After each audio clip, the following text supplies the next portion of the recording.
Magandang araw po sa inyong lahat mga mahal kong kamundo. Sana po ay nananatili kayong nasa mabuting kalagayan. Mga mahal kong kamundo, narito na po ang pagpapatuloy ng ating kwentong ito. Anong ibig niyo pong sabihin, Papa? Ang nagtatakang tanong ko sa kanya habang magkaharap kaming nag-iinuman sa mesang gawa sa bubog sa loob ng kanilang malawak na bakuran. Nagkakaedad na kami at napapanahon na upang ipamana namin sa iyo ang totoong pinagmulan ng swerte ng aming negosyo. Papa, hindi ko po kayo maintindihan. Anak Dante, naniniwala ka ba sa mga kababalaghan kagaya na lamang ng mutya? Sumagot na lang ako sa kanya ng oo, na kahit pa'y ni minsan ay hindi pa ako nakakaengkwentro o nakakaranas ng anumang kababalaghan sa tanang buhay ko. Kahit pa'y mutya ay hindi pa ako nakakakita noon. Inisip ko rin ng mga pagkakataong yon na baka siya'y lasing na, kung kaya't nababanggit niya ang mga ganoong mga katanungan. Makinig ka, anak Dante, kaya kaming mag-asawa'y mabait sa aming mga tauhan at maging sa ibang tao. Dahil sa yun naman talaga ang ugali namin ng iyong mama. Dante, katulad mo rin ako noon. Noong ako'y binata pa, nagmula ako sa pinakamahirap na pamilya. Isang pamilyang swerte na ang makakain ng 3 beses o 2 beses sa loob ng isang araw. At ganoon din ang iyong mama. Nagmula kaming pareho sa mahirap na pamilya. Isa akong panadero noon sa isang sikat na panaderia sa Maynila at isa namang tindera ang iyong mama. At maayos naming ginagampanan ang aming trabaho sa panaderiyang iyon. Sa bawat pagtulong namin sa mga taong lumalapit sa kanilang panaderiyay, ay kami ng iyong mamay sinisirmunan at minumura ng aming mga amo. At kamuntik-muntikan pa ngang gaasain ng iyong mama ng aming among lalaki, kung kaya't nagpasya na nga kaming 2 tumakas sa panaderyang yon. Nang gabing wala sila sa panaderya, wala kaming maisip na lugar, anak, kung saan kami pupunta. At ang tanging dala lang namin noong mga panahong yon ay ang aming mga kasuotan at ang kaunting pera ng aming inipon. Subalit isang matandang babae na aming tinulungan ng iyong mama, sa paraang binigyan siya namin ng iyong mama ng kaunting pera at tinapay sa nasabing panaderyang yon, ang tumulong sa aming 2. Sa unay hindi kami makapaniwala sa kanya, pero nang makita namin sa kanyang kamay ang may kalakihang halaga ng pera, ay naniwala kaming totoo ang tulong na kanyang iniaalok sa amin. Mula Maynila, iho anak, ay sumakay kami ng bus na bibiyahing Quezon Province o dito mismo sa probinsyang ito. Dahil ayon sa kanya ay taga rito siya. Pagkarating namin sa kanyang tahanan ay nag-iisa lang siya. Pero maayos ang kanyang tahanan, anak. Nagpasalamat kami sa kanya at ang perang nasa kamay niya ay ibinigay niya sa amin at sinabi niyang mag-umpisa kaming mamuhay ng magkasama ng iyong mama. Gamit ang perang iyon, tatanggi sana kami sa kanya dahil para sa amin ng iyong mamay, ang tulong na ginawa niya ay sapat na at sobra-sobra na. Subalit nagpumilit ang matandang babaeng iyon at binigyan niya pa kami ng isang mutya. Isang mutya na ayon sa kanya yun ang magdadala ng swerte sa aming mag-asawa. Hindi ako makapaniwala sa mahabang kwentong yon sa akin ng aking biyanan. Subalit ayon pa sa kanya tanggapin niyo na itong maliit na batong ito na sinlaki labang ng hinliliit ng isang sanggol. At ito ang magbibigay ng swerte sa inyong gagawing negosyo. Pero pagkakabisa lamang yan, sa oras na yan ay ipinabad niyo sa tubig na may halong langis. Higit sa lahat ay wag na wag kayong magbabago ng inyong ugali. Maging mapagpakumbaba kayo at kayo'y mas lalo pang pagpapalain. Yun ang sabi sa amin, anak, ng matandang babaeng yon. At totoo ang lahat ng kanyang mga sinabi dahil magmula nang tinanggap namin yon. Matapos naming magpasalamat sa kanya at magpaalam ay naging matagumpay ang aming unang panaderiyang itinayo sa probinsyang ito. At hindi kami nagbago. Ngayon, anak, yun ang gusto kong makita mo. Ang mutyang batong nagmula sa loob ng sariwang katawan ng punong kawayan. Matinding pagkamangha ang nooy aking nararamdaman nang marinig kong sinabi yon sa akin ng aking biyanan. Ilang sandali pa'y tumayo ito at sinabi niya sa akin, "Halika anak at sumama ka sa akin." Mabilis naman akong tumayo at magkasama kaming dalawang bumaba sa kanilang sekretong lugar. Isa itong underground at noon ko pa lamang yon napansin. Naglakad kaming dalawa paibaba sa nasabing hagdan. Kasunod ay binuhay niya ang ilaw doon dahil madilim sa nasabing underground. At nang tuluyang kumalat ang liwanag ng nasabing ilaw ay lumantad sa aking paningin ang isang mamahalin at matibay na mesa at nakapatong doon ang isang babasaging mangkok. At nang kami ay tuluyang lumapit doon, nasaksihan ng aking mata ang isang maliit at pinaghalong kulay puti at itim na isang batong kasinlaki lamang ng hinliliit ng daliri ng isang sanggol. Nakalutang ito sa pinaghalong tubig at langis. Matinding pagkamangha sa nooy aking nasaksihan noong mga pagkakataong yon. At makailang beses ko pang kinurap-kurap ang aking mga mata sa pag-aakalang isa lamang panaginip ang lahat. Subalit sa aking muling pagdilat ay totoong lahat ang aking mga nakikita. Yan, Dante, ang sinasabi ko sa iyong mutyang batong nanggaling sa loob ng kawayang ibinigay sa amin ng iyong mama ng matandang babaeng minsan naming inabutan ng tulong. Diyan ang gagaling, Dante, ang swerteng walang katapusan sa amin at sa ating pamilya. Kami lamang mag-asawa ang nakakaalam nito at ikaw, maging sa iyong asawa'y inilihim namin ito. At ang bisang swerte ng mutyang ito ay hindi lamang sa negosyo, Dante, kundi maging sa sugal, sa sabong o kung ano-ano pa mang mga bagay sa mundo. Pero hindi ko ito ginamit sa bisyo o sugal, kundi sa negosyo. Ang sabi pa sa akin ng aking biyanan, ilang sandali pa'y sinabi niya sa akin, "Magmula ngayon, anak Dante, ay ikaw na o mapapasa iyo na ang mutyang yan. Magpagawa ka anak ng underground o lihim na lugar sa inyong mismong tahanan. At kagaya ng ginawa ko, ilagay mo ito sa isang bangkok na merong tubig at langis at huwag mong hayaang may liwanag ang kanyang paligid." Sinunod kong lahat ang mga ipinagagawa sa akin ng aking biyanan.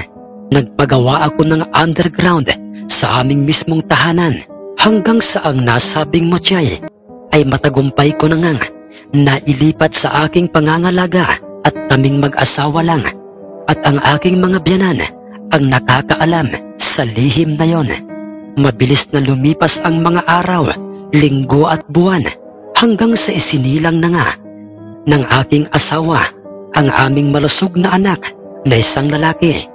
Kung kaya't mas lalo pang napuno ng pagmamahalan at masasayang mga araw ang aming buhay ng aking pamilya at naging totoo ang bisa sa aming buhay ng aking nooy. Pag-aaring mutyang galing sa loob ng katawan ng isang kawayan dahil mas lalo pang dinagsa ng mga tao ang aming panaderya saan mang bayang meron kaming panaderya. Kung kaya't mas ninais pa naming magdagdag kami ng marami pang mga tauhan, mga katiwala. Subalit habang lumalaon ang pag-angat ng aming kabuhayan ay hindi ko inaasahang ako ay susubukan ng panahon dahil sa isang kasiyahan o isang okasyong ginanap sa mismong tahanan ng isang aking kakilala ay aking natutuhang uminom ng sagad na nang maglaoy, naulit pa ng naulit.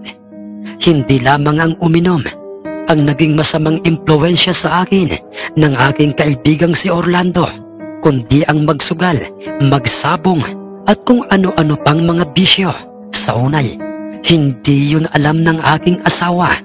Dahil sa yun ay aking inilihim sa kanya, maging sa aking mga biyanan. Natuto akong sumugal. Dahil totoo ngang madali lamang ang pera sa nasabing sugal, sapagkat ang aking dalang pera'y tumubo ng halos doble at reple. Kung kaya't mas lalo akong nalibang, Sir Jess, sa mga bisyong meron ako noon, hanggang sa lumaoy maging ang tumikim ng mga ipinagbabawal na drogay. Ay nagtagumpay si Orlandong ituro sa akin yon. Malakas ang aking loob na pumusta at magsugal ng malaking halaga ng pera at magbayad ng mga ibinibintang ipinagbabawal na gamot. Dahil marami akong pera, nawala na sa akin, Sir Jess, ang kung anong pagkatao meron ako noon, samantalang ang asawa ko at ang aking mga biyanay ay tanging paglalasing lang at uminom ng alak. Ang kanilang alam na bisyong aking natutuhan, dumating na rin sa puntong para bang ako'y nakakaramdam na ng pagkaumay o pagkasawa sa aking asawa, at para bang ang tingin ko sa kanya'y isang pagkaing ayaw ko nang muling matikman, at naghahanap na ako ng ibang putahing ulam. At ramdam ko sa aking sariling pansin lahat ng aking asawa yon. Subalit mabait ang aking asawa, Sir Jess. Pilit niya akong pinakikisamahan sa dahilang ayaw niyang kami ay magtalo at tuluyang mawasak ang aming iniingatang binuong pamilya. Hanggang sa dumating na ang puntong maging ang aking pag-uugali ay tuluyang binago ng bisyo. At nang nasabing drogang pakiramdam ko sa aking sarili ay nagbibigay sa akin ng walang hanggang kaligayahan, sa tuwing ang mga yun ay paulit-ulit kong ginagawa. Naging mainitin ang aking ulo, madalas kong sinisigawan, minumura, hindi lamang ang aming mga katiwala, kundi lahat sila. Lalo na't sa tuwing nagkakataong ako ay natalo ng malaking halaga ng salapi sa bawat sugalang aking pinupuntahan. Higit sa lahat ay nakalimutan ko na rin kumustahin at pasyalan at abutan ng pera ang aking mga lolo at lolang nooy nasa aming probinsyang nanghihina na, at anumang oras at mga araw ay malapit ng bawian ng buhay, nanatili ang aking masamang bisyo at masamang pag-uugaling ipinakikita sa aming mga tauhan, at mabilis yung nakarating sa kaalaman ng aking asawang si Beron at sa kanyang mga magulang, hanggang sa dumating na nga ang araw na ako'y tinapat ng aking asawang si Beron sa maayos na pananalita tungkol sa aking mga maling ginagawa at pagbabago sa aking sarili.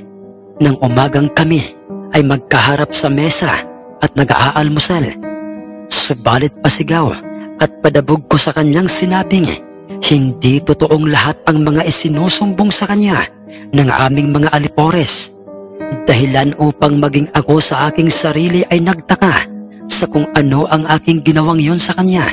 Nang ako'y mahimasmasan at nang tingnan ko ang aking asaway, tulala ito at nagtatakang nakatingin sa akin. Nanumbalik ang aking katinuan at mabilis ko siyang itinayo at hinagdan ko ang aking asawa, dahil nakita ko nang tumutulo na ang kanyang mga luha. Paulit-ulit akong humingi ng patawad sa kanya at nangakong hinding-hindi na yon mauulit pa, habang kanyang binabanggit ang mga katagang.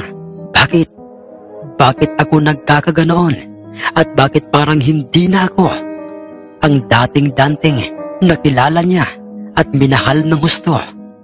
Muling naging maayos ang lahat sa amin ng aking asawa. Pinilit niya akong unawain at pinatawad sa aking mga nagawang kasalanan. Pinatawad niya ako sa aking mga kung ano-anong dahilan ng aking pagbabago, mga dahilang puro kasinungalingan. Pinigil ko, Sir Jess, ang pangangati ng aking mga kamay na pumuntang sabungan kasama si Orlando at iba pa sa aming mga kasamahan at maging ang tumikim ng drogay dahil sa nangako ako sa aking sariling iiwan ko ng lahat ang aking mga bisyo samantalang ang aking mga biyanan. Bagamat nakarating na rin sa kanilang kaalaman ang tungkol sa aking pagbabago, ngunit pinipilit nilang wag munang makialam sa aming mag-asawa. At katulad ng punong kawayay, habang ito ay tumatanda, ay tinitingala pa rin at iginagalang ng mga tao ang aking mga biyanan na kahit pa'y wala na sa kanila ang mutyang galing sa kawayan. At iyon ay nasa aking pag-iingat na, samantalang ako'y iginagalang din at inirerespeto ng mga taong nasa aking paligid dahil yon sa impluwensya ng aking mga biyanan.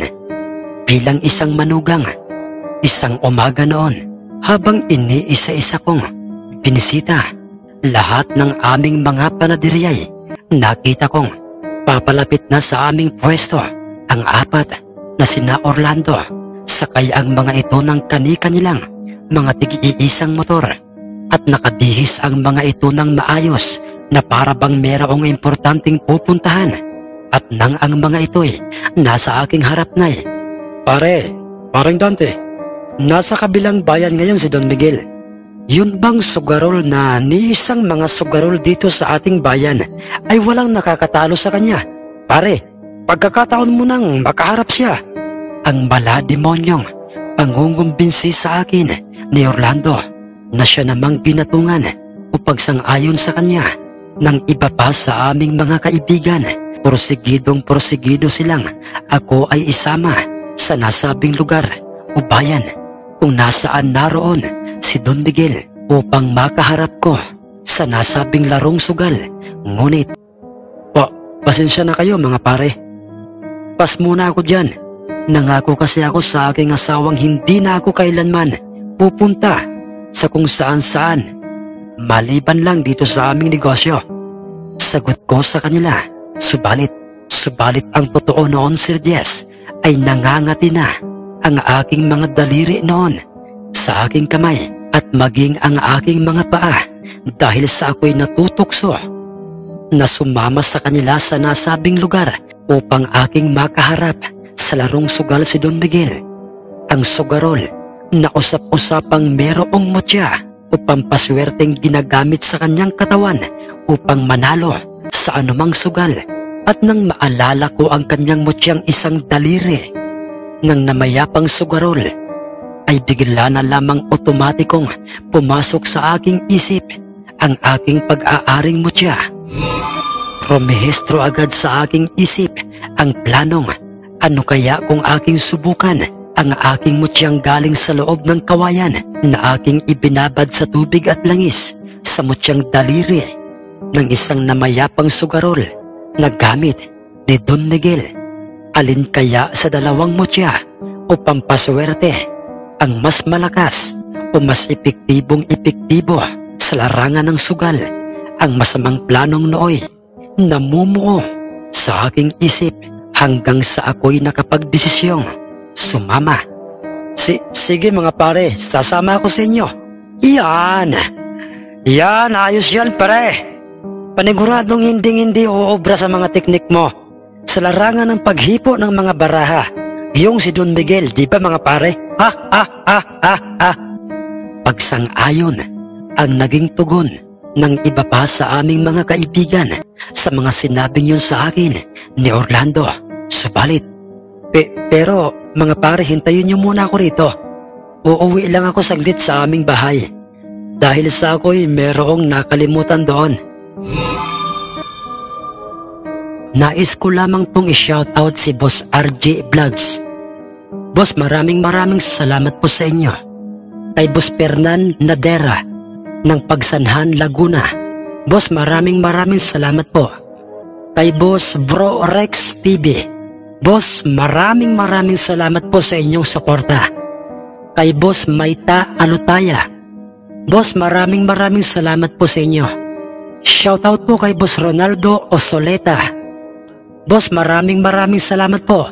Shoutout po at maraming salamat po kay Boss Iking Banlaygas. Boss, maraming salamat po. Kay Boss Angel Simbulante at sa family Simbulante from Obay, Cabancalan City. Maraming salamat po mga boss. Shoutout po kay Boss Rafaelito Arnaiz Villaram. Boss, maraming salamat po.